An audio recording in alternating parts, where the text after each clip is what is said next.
The Nazgul have crossed the Eisen and are heading for the Shire. The hobbits must be quick-footed enough to escape the wrath of the Nine. And we can only hope that Frodo slips through the traps of the enemy.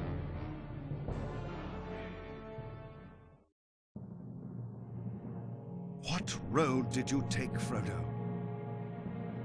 The ring-wraiths ride openly in the Shire, but there are places which are even more terrible and dangerous. If you choose the path I fear, search for the light in the darkness. The rangers which once guarded the borders of the Shire have been scattered or slain. Frodo has left the Shire, but great perils await him in Bree. I am too late. Someone must find him before the Nazgul. Saruman the White has become the jailer of Mordor. It was he who orchestrated my capture and imprisoned me atop Orthanc. Gwaihir the Windlord came to my rescue and saved me from this accursed tower. All would have been lost if Strider hadn't found Frodo and the hobbits.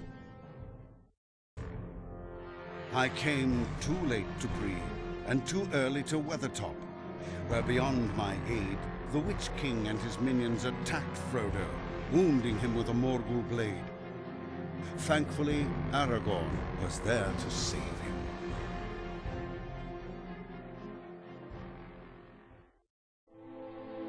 Elrond has healed Frodo of his Morgul wound, and now the time has come to decide the fate of the One Ring. I can see no other path than that which leads to Mount Doom. Who then shall defend Eriador against the Shadow of Angmar? Legolas pursued the Nazgul and hindered his plans to ally with the Wood Trolls. But the Ringwraith escaped.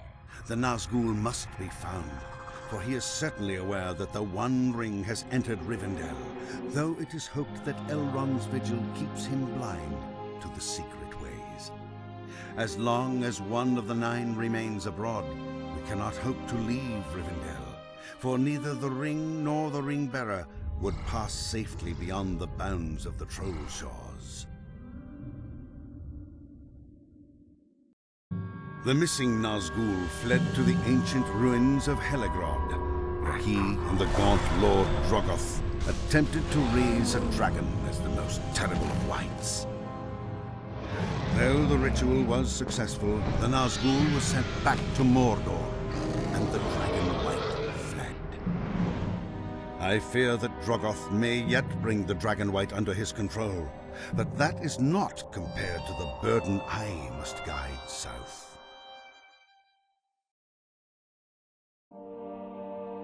An army of Dunedain and hillmen from Ohire passed into the eastern reaches of Angmar, only to be caught in the dire trap of Ramus Deluan.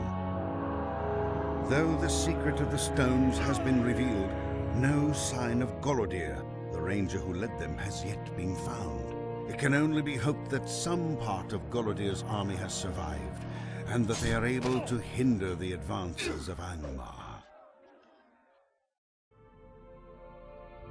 Lorniel, daughter of Golodir, sought to free her father from the clutches of Mordorith at Carn Dûm, but her plan was folly, for Mordorith slew her at the gates and allowed Golodir to go free, a broken man. What hope can Eriador have against a wraith nearly the equal of the Witch King himself? The gift of Dunachar, Avenger of the West, renewed Golodir's spirit, and with the sword he avenged the death of his daughter. But though Mordorith was weakened, he was not destroyed, retreating to nurse his hurts and plot revenge. How will this help us in our struggles? Will Sauron maintain control, or will another power claim Angmar? Amathiel, the champion of Angmar, has now also become its regent in the absence of Mordirith.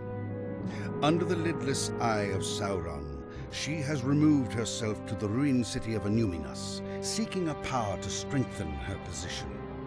A dark time is coming for Eriador, a time which may only be averted through pain and grief.